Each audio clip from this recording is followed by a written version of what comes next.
going to start this morning by reading a passage from Luke chapter 10, and we'll have a look at that. So it says, "After this, the Lord appointed 72 others and sent them 2 by 2 ahead of him to every town and place where he was about to go. He told them, 'The harvest is plentiful, but the workers are few. Ask the Lord of the harvest, therefore, to send out workers into his harvest field. Go. I am sending you out like lambs among wolves. Do not take a purse or bag or sandals, and don't greet anyone along the road.'" And then a bit later on it says, "The 72 returned with joy and said, 'Lord, even the demons submit to us in your name.' Jesus said, 'Don't rejoice that the spirits submit to you, but rejoice that your names are written in heaven.'" So I want to talk a bit today about procrastination, and procrastination in relation to the pandemic and in relation to the times that we're living through at the moment. I don't know about you, but at the start of all of this, when we were first locked down, oh my goodness, weren't sock drawers that had never been cleaned out before suddenly getting our attention? And I went through my whole house and all of these cupboards and bits and pieces that had never been done before I was getting done, and it was all spotless and clean and tidy, and it was kind of like, you know, I've had a clean, tidy house for the first time in years, and I can't invite anyone round to see it.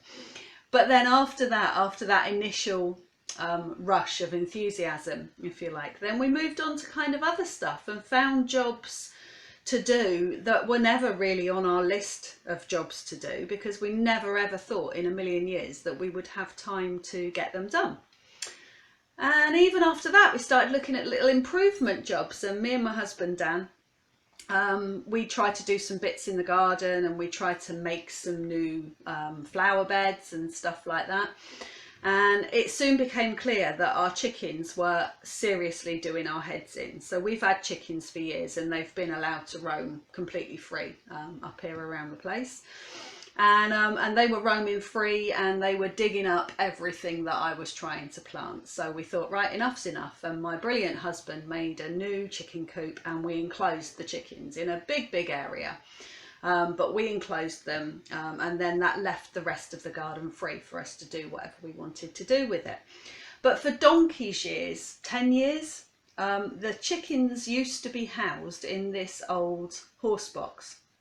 I will get to the point in a minute, but the chickens used to be housed in this really old rice horse box, and I started looking at it and thinking, do you know what, that'd make a really good kind of little cabin come place in the garden to go, come playhouse for the kids. And I had this wonderful vision of this lovely horse box with, you know, a nice little cozy bench in it, and some candles and some fairy lights, and a place for the kids to play Lego and do drawings and whatever if the weather wasn't all that fantastic, and a little bonfire outside it. And I had this amazing vision. It's taken us weeks and weeks and weeks from when I first thought about doing this. And do you know the reason why? Do you know the reason why it's taken so long to actually get this to fruition and sorted out? It's because I had all the vision. I knew exactly what I wanted it to look like. I just couldn't be bothered to put in the work, frankly. So, you know, when we dragged it up into position and I looked at it, and you've got, it wasn't pleasant. You know, this place has been used as a chicken house for 10 years. There is an awful lot of yuck in it. So the first thing I needed to do was to pressure wash it. But then I'm thinking, oh, well, it's okay, because I can, you know, it's raining today. There's no point in me getting the pressure washer out today because it's raining and I'll get wet. Well, how stupid is that? Because I've never ever managed to pressure wash anything in my entire life without getting myself absolutely soaked. But I used that as an excuse. And then I thought, oh, well, you know, I'm a bit worried to take the old floor up out of this thing because I don't know what I'm going to find underneath. So I'll just have a cup of tea and think about that, you know. And when I did eventually take the old floor up, there wasn't anything underneath it. And then, you know, all the way through when it came to getting the scraper out and scraping all the flaky paint off, oh, well, I'm going to need a shower after I've done this. And I've already had a shower this morning, so maybe I'll just wait until I'm like needing a shower anyway. And then I'll go and scrape the paint off. Do you know, interestingly enough, when there was more technical stuff to do that needed Dan's expertise on it, I would find myself sitting there thinking, well, if he'd only finish his cup of tea and actually get on with it, then we maybe would get somewhere with this.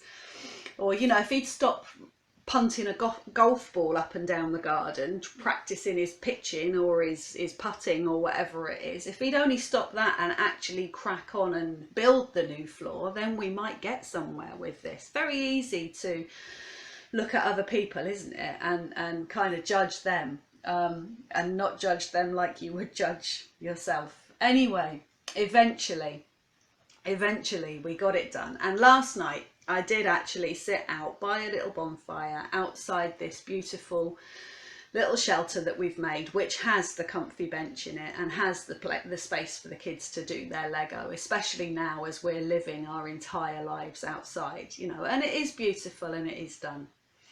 But it took a very, very long time. And I think that's the crux of that passage that I read earlier on. Jesus is sending out people and he's saying to them, even in the tone of his language, he's saying, come on, you know what needs to be done. Just get on and do it. And this whole experience taught me a little bit, or reminded me of things, let's say, that I should already really know, because there's some more stuff about this pandemic, isn't there? So I wonder what we want our communities to look like. I wonder what we want our communities to look like going forwards.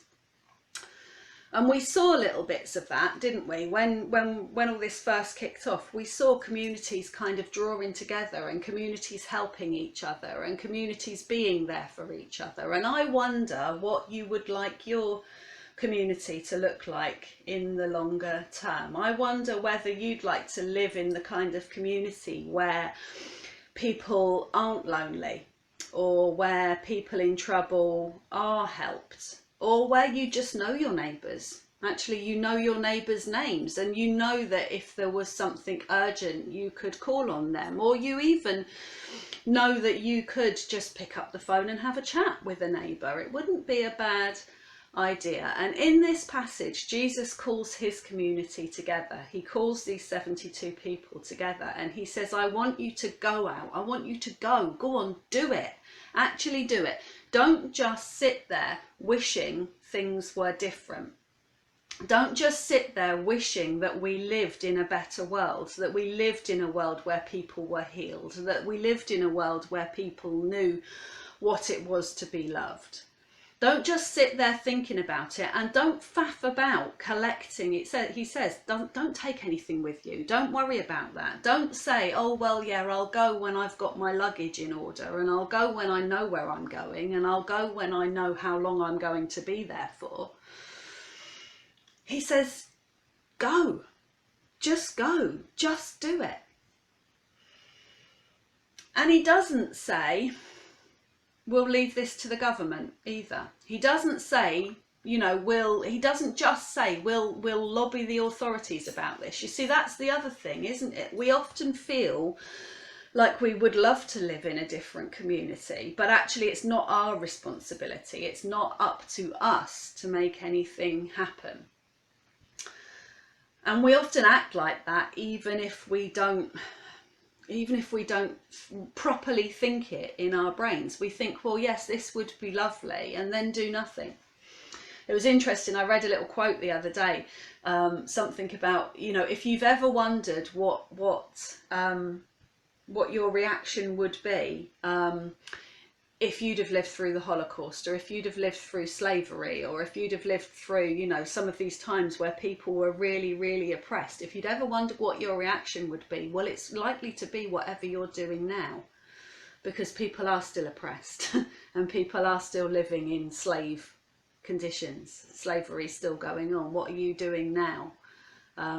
is probably what you would have done faced with those challenges in the past. So as it was really easy for me to sit and think, well, Dan's not getting on with it, and actually it's his job, actually he should be doing this. It's easy for us to look at our communities, to look at the people that we're close to look at our society and think, well, it's the government that should be doing stuff, or it's the parish council that should be doing stuff, or it's the authorities' job to make those kind of changes happen. And Jesus says to us, just get on with it, stop faffing around, go. And it is good to lobby, and it is good to try and work for change, but you know, some ways that we can work for change, we can actually just pick up the phone and call our neighbour. Or the next time a local group needs a treasurer or a secretary, or just somebody to be on their committee, or somebody to make the teas and coffees, that could be us. We could just do it. We could just do it. Or when we know that somebody new has moved into the area, we could drop a note through their door and let them know that we're here, and let them know that we're willing to say hi to them. Or we could put an extra bag of pasta into the food bank pot when we're in the supermarket. Or we could offer to pray for somebody when we know that they're in trouble. Jesus says to us, actually, there isn't really any room for procrastination. I've told you what it is you have to do. You have to go out there and you have to heal the sick.